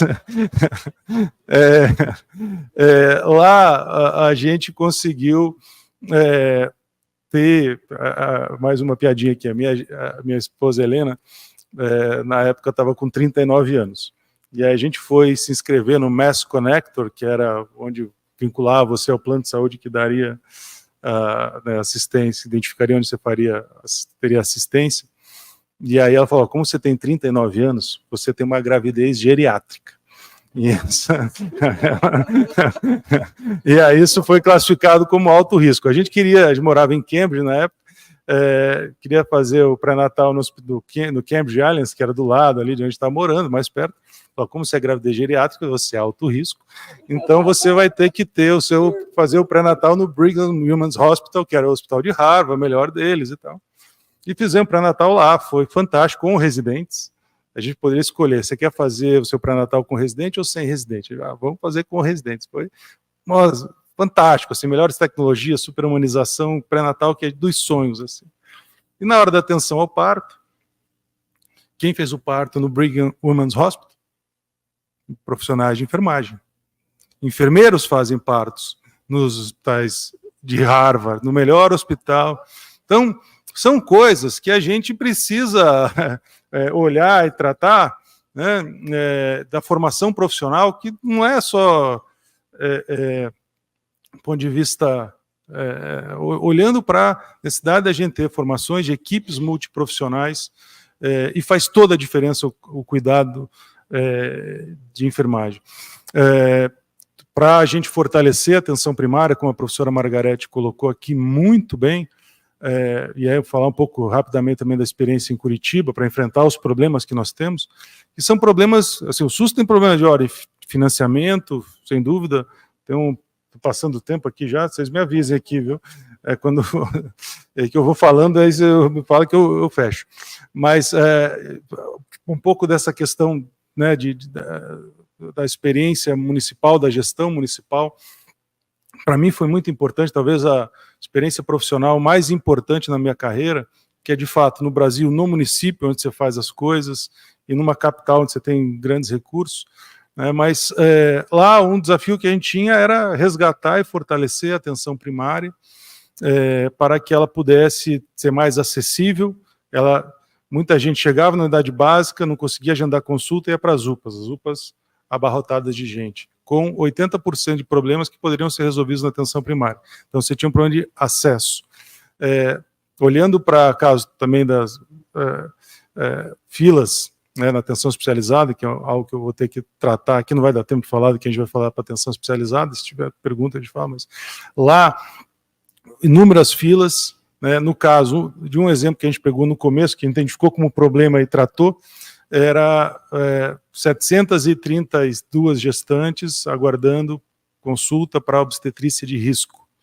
Se fosse, rodasse rápido, tudo bem, né, mas as 700 gestantes tinham um tempo médio de espera de 4 meses para passar em consulta. Então, um problema que não dava para esperar. E o que nós fizemos? Vamos analisar a fila, analisando a fila, e a fila não é pegar a planilha, né? É analisar, chamando gestante por gestante para fazer uma análise, né,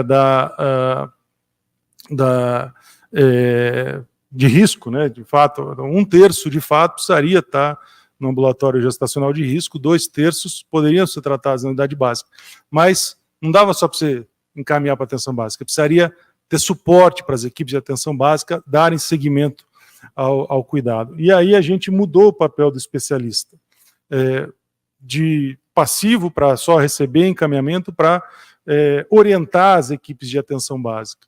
Com isso, a gente conseguiu fazer um sistema em que antes, né, do médico encaminhar para atenção especializada, passava por uma avaliação e quem de fato fosse reconhecida como de risco, fosse para o ambulatório de risco.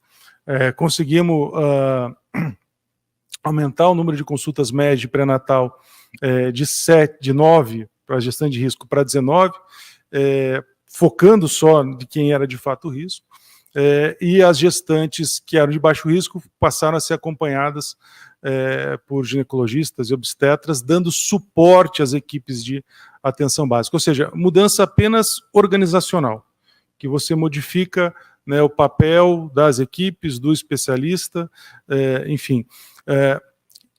Analisar isso do ponto de vista da ciência da implementação, a gente não fez com essa técnica, né, mas a experiência de implementar esse tipo de mudança fez com que a gente modificasse, nas demais ações da secretaria, o papel do especialista e pensasse numa área que a Ana tem coordenado, que é extremamente importante, o papel do telesaúde.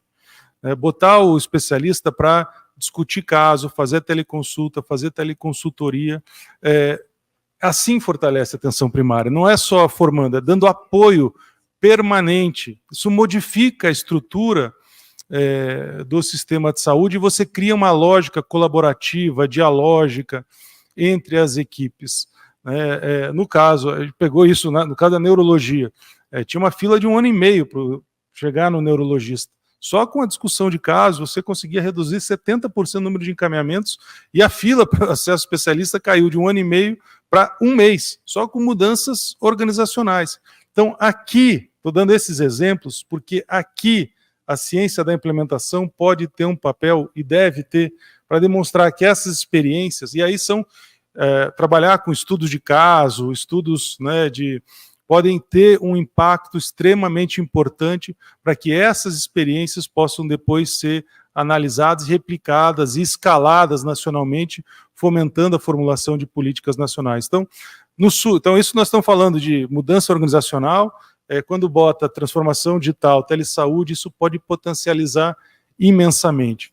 Então, enfim, vou fechar aqui já, porque é isso, acho que assim, os sistemas de saúde estão com desafios que são colocados, desafios civilizatórios, que é o rumo que a gente quer dar para a vida nesse mundo, né?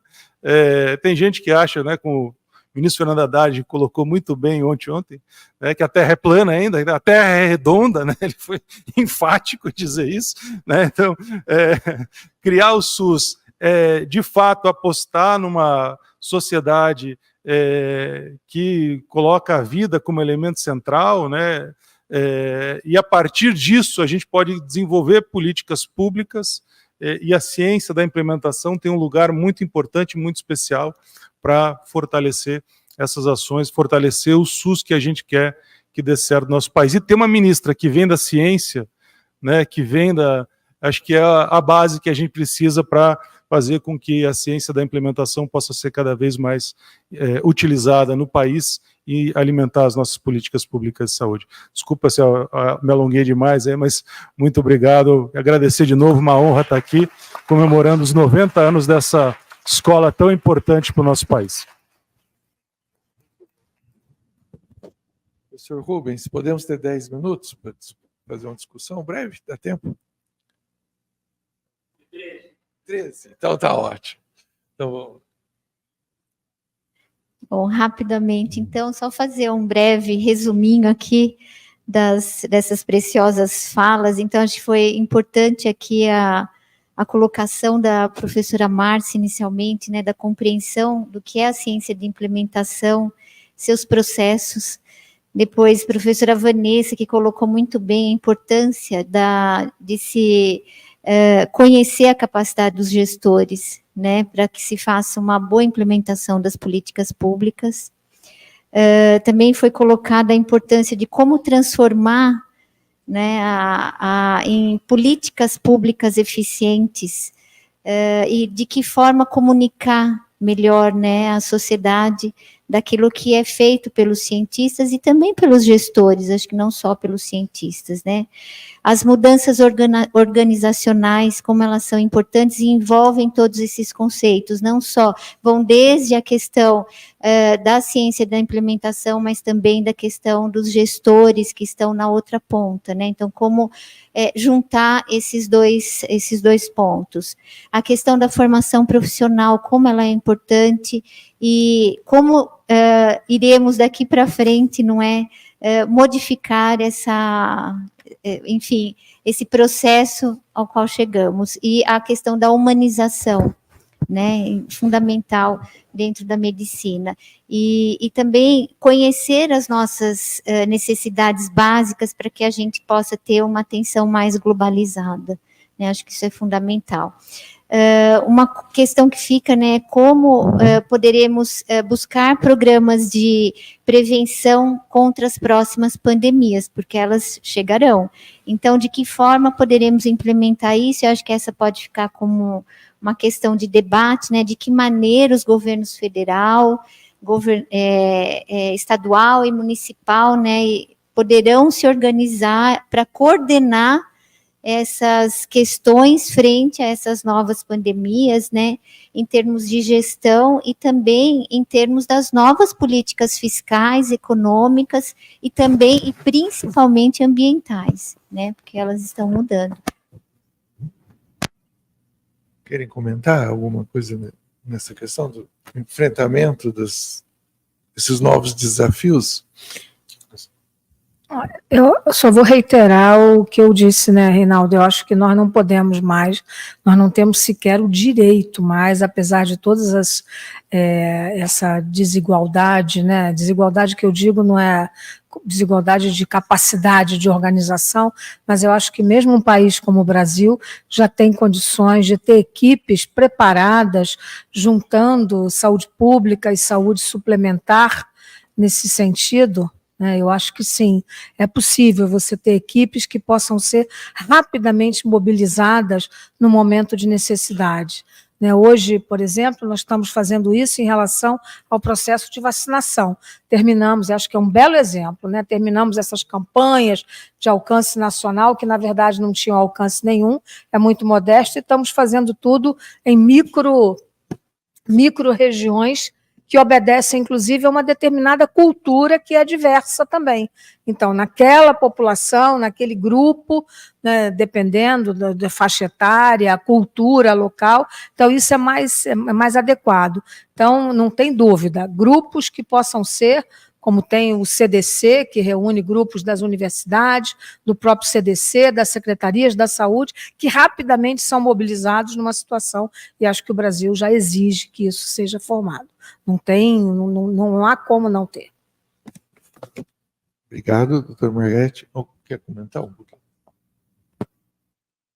Acho que assim, o Brasil, primeiro, reconhecer que avançou bastante no enfrentamento das emergências de saúde pública.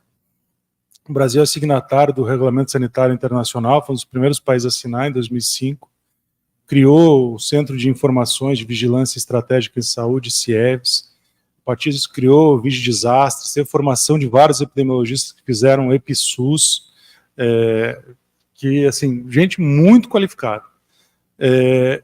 Foi pelo campo da vigilância.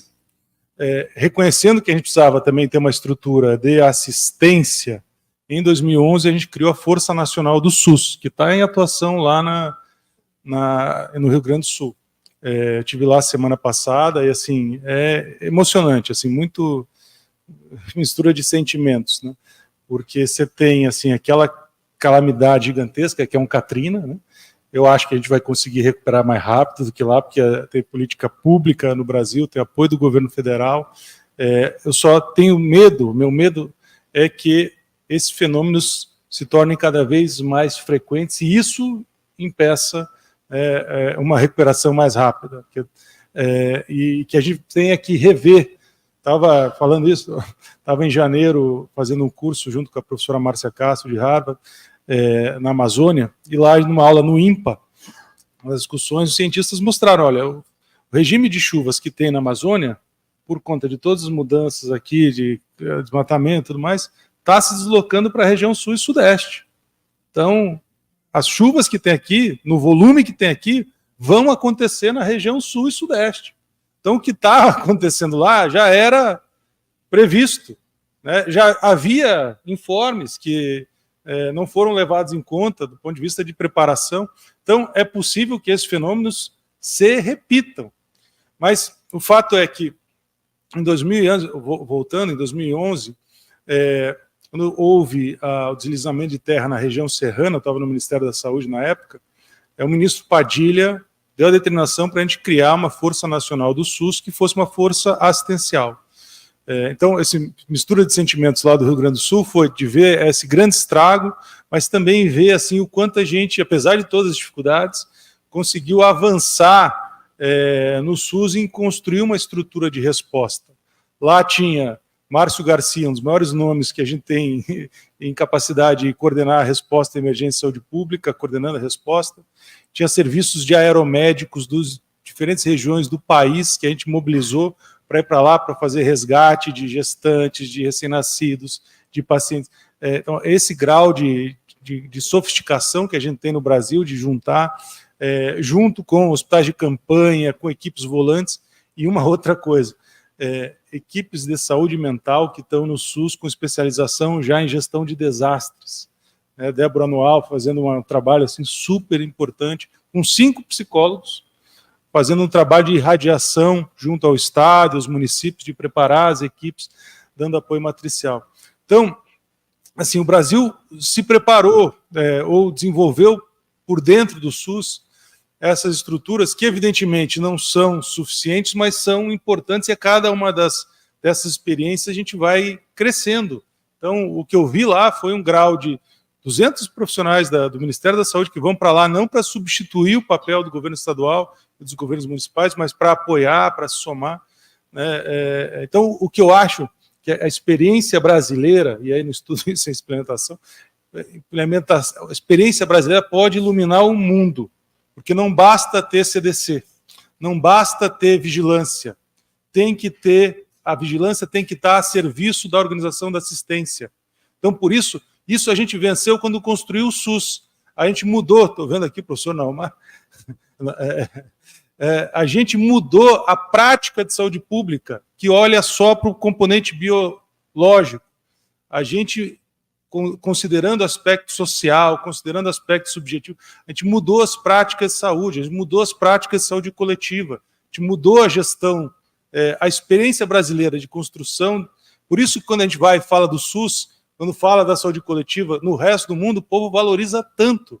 Então, a gente precisa olhar e reconhecer esses avanços que não foram pequenos, mas saber que num país com tantas cicatrizes, implementar esse SUS de fato ainda tem muita coisa para fazer pela frente e preparar para responder à emergência de saúde pública depende de um SUS forte. Precisa ter um SUS forte para que a gente esteja melhor preparado para essas situações. Fazer uma fala bem breve, eu concordo que avançamos muito em termos de preparação para crises e desastres. O SUS tem um papel fundamental nisso, mas eu acho que a gente precisa sair de um modelo em que é o governo federal cuidando e atendendo a 5.570 municípios. Enquanto a gente não envolver mais os governos estaduais nessa equação, vai ficar muito difícil, porque as emergências climáticas vão chegar cada vez mais fortes, os municípios não estão preparados, quer dizer, eu não tenho dúvida que temos um SUS muito forte, preparado, com gestores bons, qualificados, etc., mas isso ainda está muito concentrado no nível federal e nas grandes capitais, E as emergências climáticas estão mostrando que não existe fronteira administrativa, né, que o pequeno município é igualmente afetado. E que a gente não vai resolver o problema com as capacidades para políticas públicas no nível local ou o federal cobrindo o município a cada novo desastre. Quer dizer, se a gente não avançar na regionalização do SUS, no envolvimento dos governos estaduais, não só na saúde, mas na gestão de riscos e em outras tantas políticas, vai ficar muito mais difícil e muito mais demorado. Acho que a gente precisa ainda avançar muito nisso e pensar em como avançar na regionalização e avançar em ações que são regionais. As emergências climáticas demandam políticas regionais, né, e não locais. Obrigado. Márcia, você quer fazer algum comentário a esse respeito? Eu gostaria, esse debate é muito interessante, né? E a pergunta se estamos prontos, né? Que é a pergunta do debate. Eu acho que, como a ciência da implementação, né? Como a pesquisa nessa área, ela leva em consideração todos os atores, né? Envolvidos na implementação, seja do que for, de uma emergência como a do Rio Grande do Sul ou do dia a dia do sistema de saúde. Eu entendo o que a Vanessa falou, né? Eu acho que a ciência da implementação tem um aspecto muito interessante, que é você criar processos, entender como se fazem os processos de implementação, né? Então, é como se a gente fosse lá na ponta, entender em diversos contextos como implementar práticas de saúde, novos tratamentos, que chega uma hora que a gente vai ter um conhecimento como implementar. A Margarete comentou da vacinação, que eu achei muito interessante, né? Que eu não conheço direito, Margarete, mas você falou que existem os planos nacionais, toda a publicidade na televisão, que você falou que parece que não deu muito certo, e que agora vocês resolveram, né, compartimentalizar para os pequenos grupos, e você chega nesses pequenos grupos de forma diferente. Esse é um conhecimento que a gente precisa desenvolver. A vacina, eu acho que ainda tem 1000 entraves, mas nós não temos entrave só com vacina, com tudo. É muito difícil implementar novos programas, novos jeitos novas práticas. Não é trivial. Mesmo esse programa aí que o professor falou de cuidados, né? É muito complicado implementar, porque o que você quer? Todo mundo quer ir para uma clínica com atendimento ótimo, com comida, com cuidadores, não sei o quê, mas não tem dinheiro no país para isso, né? Os nossos cuidados vão ter que ser do tamanho que a gente pode oferecer, nós vamos ter que criar esses tipos de atenção, e junto com as pessoas que vão receber, com todos esses atores, e isso vai ser compartilhado com o tempo. Eu acho que a ciência da implementação ela pode colaborar, ajudando a entender como se implementam de tudo, né? De programas de saúde, num país tão grande, tão diverso, com todas as diversidades possíveis. Acho que é isso. Obrigada. Obrigado, Márcia. Acho que só talvez uma reflexão, nós estamos próximo do encerramento. Essa mesa eu achei sensacional, porque nós realmente fizemos uma ponte entre a escola, a universidade, a formação médica, a pesquisa e o gestor público, o pensamento da política pública. Então, acho absolutamente sensacional o que foi coberto hoje aqui. E destacar alguma coisinha do que foi falado e deixar um desafio. Primeiro, na formação, né? Nosso diretor está aqui, a nossa ex-reitora está aqui, também docente nossa. A gente precisa pensar na formação dos novos profissionais, nessa adequação a esse novo tempo. E aí a gente volta para uma coisa muito antiga, que eu gosto de falar para os estudantes. Eu peguei esse mantra, eu não sou um conhecedor da educação médica, mas numa desses encontros que nós fizemos aqui na escola, foi passado que o Flexner, né, o grande remodelador do ensino médico nos Estados Unidos, colocou que, vamos dizer, o mote, a síntese do que ele fazia seria que você deve educar o médico como você educa um cientista. Ou seja, você forma uma pessoa crítica para reagir a novos desafios, contextos sociais o tempo todo. E é esse o espírito que a gente quer manter aqui, esse encontro reforça isso. Do ponto de vista de sair da academia para a comunidade, a Márcia trouxe aqueles exemplos, né, educadamente, de pesquisas feitas aqui na instituição, mas eu queria destacar que a Márcia fez um trabalho maravilhoso, que acaba de ser publicado na Nature Medicine, e para a gente Nature é muito mais da ciência básica, dos novos avanços mecanísticos, implementando um atendimento, vamos dizer, por telefone, com mensagens, para idosos e o apoio à depressão. Então, olha, para isso sair nessa revista, é porque isso foi entendido que é metodologicamente muito robusto. Então, esse seria um exemplo, e eu dou parabéns aí para a Márcia por essa relevante contribuição. E a gente chega mais próximo, né, das falas de vocês, das questões mesmo, como isso chega em política pública, como isso que desafios a gente tem. E aí eu queria concluir com, hoje de manhã, Paulo Artacho, né, que, entre outras declarações, já falou que a gente saiu do ponto do que é recuperável, né, assim, anteriores. Hoje ele terminou a palestra dele dizendo que, sim, nós vamos vencer isso, até porque não tem plano B ou plano C. Então, nós vamos ter que vencer a crise climática de alguma forma criativa. Mas aí eu queria trazer para nós aqui uma questão assim, que mais que defender um período de gestão, quer dizer, nós somos apaixonados pelo SUS, ponto.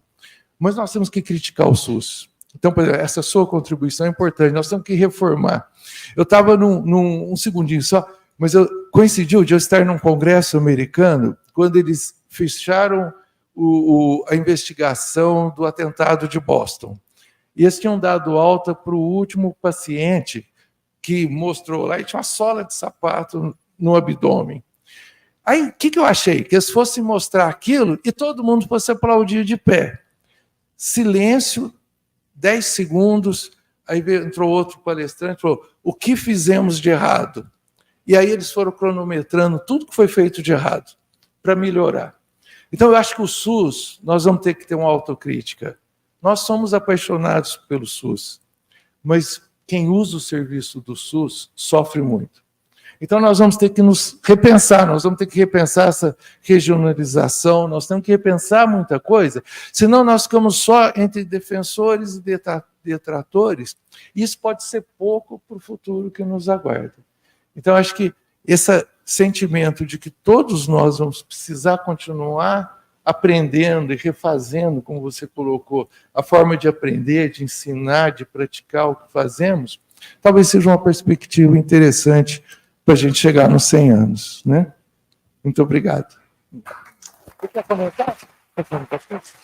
Eu só queria fazer um rápido comentário, Reinaldo, muito rápido, porque é muito oportuno e tem a ver com o que eu disse, com essa questão do nosso envelhecimento, que é o projeto recentemente, o programa, enfim, os procedimentos recentemente implementados e mencionados aqui pelo Adriano Massuda, quanto a cuidados paliativos. Isso é algo que nos preocupa enormemente, é absolutamente fundamental e terá que ser necessariamente integrado à formação, na graduação dos profissionais de saúde, para que eles sejam sensibilizados de que cuidado paliativo é algo absolutamente necessário, indispensável e faz parte do processo de humanização. Mas quando a gente fala humanização, eu não estou falando em algo abstrato, né? Às vezes nós falamos em humanização, parece uma abstração. Não, é algo que realmente tem a ver com decisão de procedimentos que vai aliar o melhor profissional, o mais qualificado, a família daquela pessoa e a própria pessoa, na medida em que ela... Então, eu acho que o Brasil já avançou muito em questões que facilitam a nossa vida, como diretivas antecipadas de vontade, testamento vital, tudo isso é fato no Brasil e que já melhorou bastante a nossa vida frente a um paciente com um processo demencial, doença de Alzheimer avançado, e que muitas vezes está ali ocupando um leito de CTI, seja da rede pública ou da rede suplementar, causando um enorme dano ao processo de economia da saúde e humanizando zero, porque isso não se chama humanização. Então, eu acho que dou os parabéns à ministra Anísia, eu tinha conversado com ela há algum tempo atrás sobre essa ideia, e assim, como quem trata de pacientes e assiste também, para mim foi uma grande notícia. Eu parabenizo aqui ao Massuda por ter nos trazido essa materialização desse desejo e uma expectativa de todos nós.